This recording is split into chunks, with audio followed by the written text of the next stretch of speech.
we're going to switch gears now to a story it's very serious, and we want you to be aware of this if you have children around. Our Diane Sawyer teamed up with New York Times journalist and author Nicholas Kristof for a look inside the world of sex trafficking in America. It's all part of Kristof's upcoming PBS documentary series, A Path Appears. Here's our Diane. By night and by day across the country, young American girls controlled by pimps are sent out to make money with sex. They congregate over here, they sit down in here, and they wait.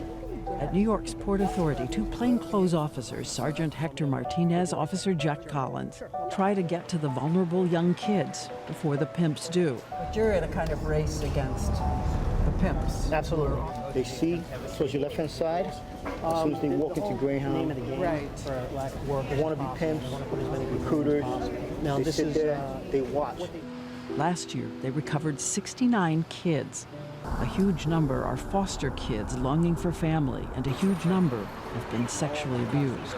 So she was taken to New Hampshire. Journalist Nick Kristof, whose documentary A Path Appears, is broadcast tonight on PBS. Emily? It's basically been seen as a public nuisance issue rather than as a human rights problem. And the person the police and prosecutors go after is the victim, is the 16-year-old girl, rather than the perpetrator, the pimp, or the customer.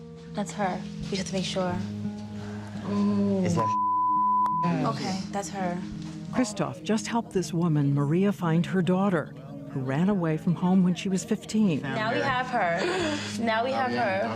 We found her. We found her.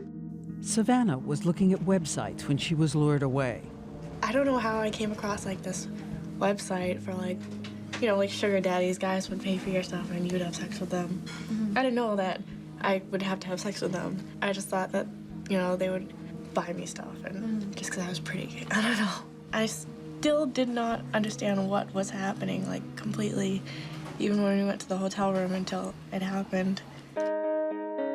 Savannah's mom went through the same thing a generation earlier. If we don't intervene, then Savannah's daughter is going to be going through the same thing. What's the thing that gives you the most hope? I'm optimistic actually on this front. I think that law enforcement is beginning to change its attitude, and I think the public is beginning to understand that the victims in this case are these girls on the street. For Good Morning America, Diane Sawyer, ABC News, New York. The documentary A Path Appears premieres tonight on PBS, and it's always good to see our Diane. Sure is good to see her back, and that is gripping. It is. That is gripping.